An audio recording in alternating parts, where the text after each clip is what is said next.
Habang pauwi ako sa bahay ay inabot na ako ng bagong taon sa biyahe.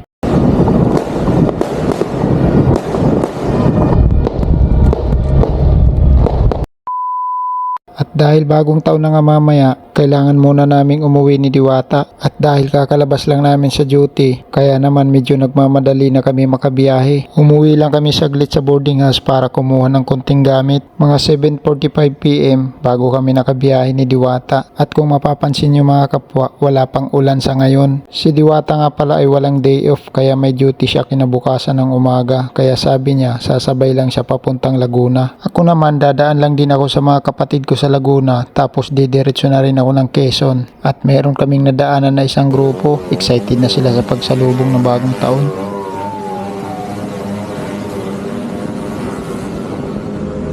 At maya-maya pa mga kapwa ay nakarating na rin kami sa Laguna at medyo nabasa na rin kami ng ulan. Hindi na nga kami nagsuot ng kapote ni Diwata kasi baka mabasa yung kapote.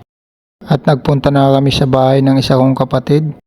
Pinakain muna kami kaya naman si Diwata sinunggaban na at medyo nagugutom na rin daw talaga siya. Pagdating namin nagtatagay na rin yung dalawa, yung kapatid ko at saka yung pamangkin ko. Tapos si Janji naman pinakitaan niya ng concert si Diwata.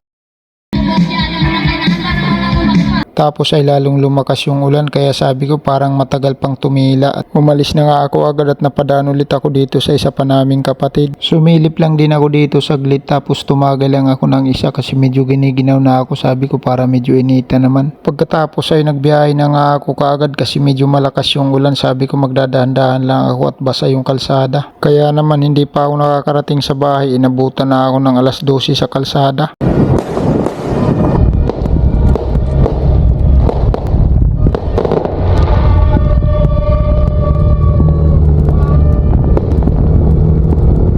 Tuloy lang ang biyahe mga kapwa, malapit na rin. Di baling mabutan ng 12:00 sa kalsada, ang importante makauwi ng maayos sa pamilya.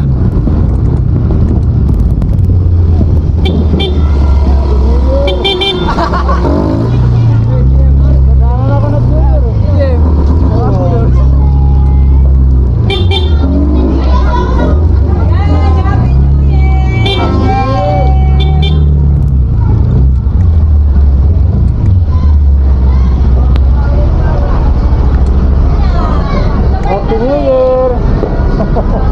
Bobo! Ako doon sa sinabi ni dito. Nasa dito yan, natulog. Lakas ng ulan eh.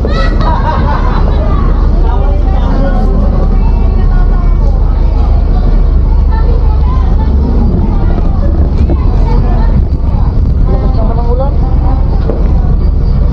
Basa rin yung bag. Basa rin yung bag ko.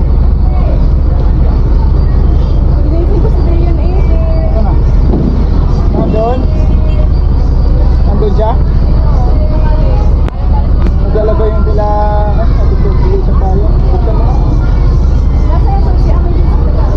Ha?